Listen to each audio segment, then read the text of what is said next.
Mesdames et messieurs, je vous prie d'applaudir Madame Barbara Hendricks. Quels événements de votre enfance et de votre jeunesse ont été déterminants dans la carrière de cantatrice et pour votre engagement humanitaire?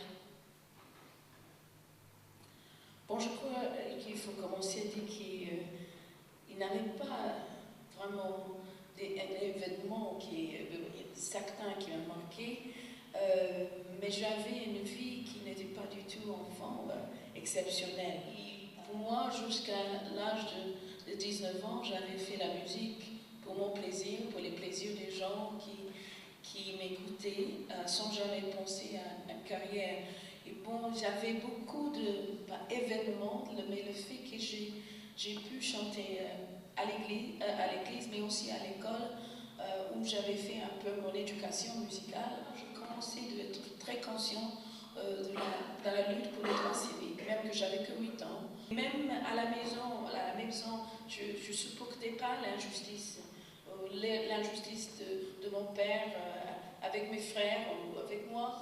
La première mission, c'était en Zambie.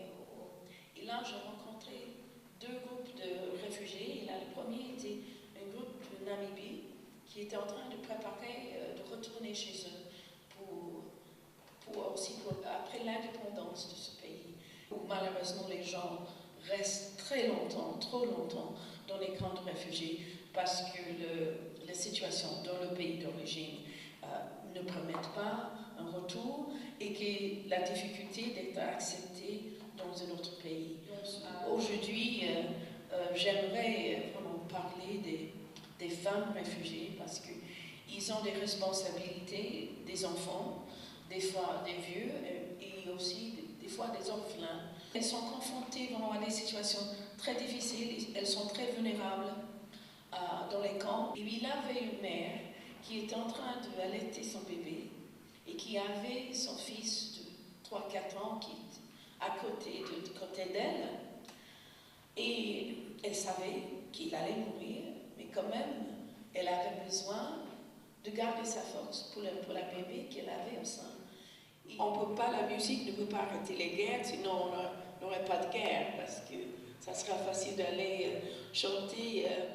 Vous vivez aussi quelque chose de pareil avec les réfugiés avec lesquels vous travaillez? Oui, mais différemment, parce que là, moi je trouve ma tâche est vraiment de les écouter, des moments comme je vous ai raconté, très émouvants.